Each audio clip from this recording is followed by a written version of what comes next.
Крымско-татарская библиотека имени Исмаила Гаспринского заняла первое место во всероссийском конкурсе на лучшее издание для слепых. Среди нескольких десятков участников со всей страны сказка Виталия Бианки, где раки зимуют, написанная шрифтом Брайля, стала лучшей и заслужила признание всех библиотек страны. Конкурсную работу озвучила заслуженная артистка Крыма Фатма Асанова, а мастер прикладных искусств из Алушты Валерия Щукина выступила волонтером и сделала тактильную игрушку в виде рака.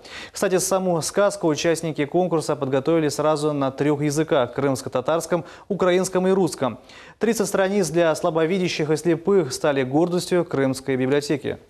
Наша первая, наверное, задача библиотеки, вообще нашего общества – помогать этим людям, чтобы они не чувствовали, что они инвалиды по зрению. Они также должны приходить в библиотеки, пользоваться литературой, получать информацию. Конкурс – это все хорошо, но мы сделали эту книгу, и эта книга будет пользоваться популярностью. К нам ее будут приходить читать не только детки, но, наверное, и взрослые, и они ее могут прочитать на 3 языках.